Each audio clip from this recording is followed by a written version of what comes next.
चलिए जी, ਆਪਾਂ ਪਹਿਲਾਂ ਰੀਆਰਡਰ ਨੂੰ ਸੋਲਵ ਕਰਦੇ ਹਾਂ। ਰੀਆਰਡਰ 'ਚ ਸਭ ਤੋਂ ਪਹਿਲੀ ਚੀਜ਼ ਯਾਦ ਰੱਖੋ ਕਿ ਆਪਾਂ ਸਕੀਮ ਐਂਡ ਸਕੈਨ ਕਰਨਾ ਹੁੰਦਾ।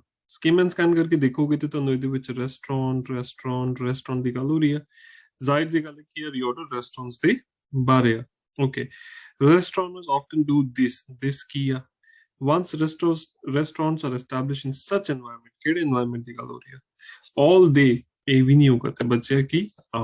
तो physical location of a restaurant in the competitive landscape of the city has long been known as a major factor in its likely success or failures.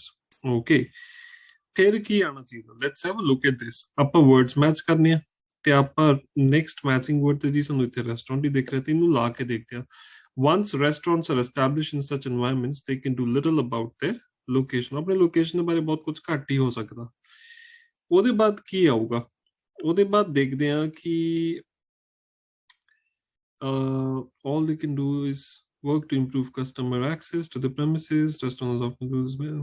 Okay, ਅਗਰ ਆਪਾਂ ਅੱਗੇ ਵਧੀਏ ਤੇ I think the next sentence should be this, ਕਿਉਂਕਿ ਇੱਥੇ ਕਹਿ ਰਹੇ ਕਿ ਆਪਾਂ ਇੱਕ ਵਾਰੀ ਤੁਸੀਂ ਇਸ এনवायरमेंट 'ਚ ਆ ਗਏ ਤਾਂ ਲੋਕੇਸ਼ਨ ਦੇ ਬਾਰੇ ਜ਼ਿਆਦਾ ਕੁਝ ਨਹੀਂ ਕਰ ਸਕਦੇ, ਬਟ ਉਹ ਵੱਧ ਤੋਂ ਵੱਧ ਕਸਟਮਰ ਸਰਵਿਸ ਨੂੰ ਇੰਪਰੂਵ ਕਰ ਸਕਦੇ। ਕਸਟਮਰ ਸਰਵਿਸ ਕਿੱਦਾਂ ਇੰਪਰੂਵ ਕੀਤੀ ਜਾਂਦੀ ਹੈਗੀ ਆ?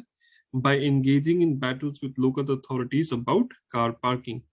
ਤੇ ਇਹੀ is the ਮੂਲ ਹੈਗਾ। so let's have a look at this. ਇਹਨੂੰ ਕਨਫਰਮ ਕਰਕੇ ਦੇਖਦੇ ਹਾਂ ਕੀ ਬਣਦਾ। there you go.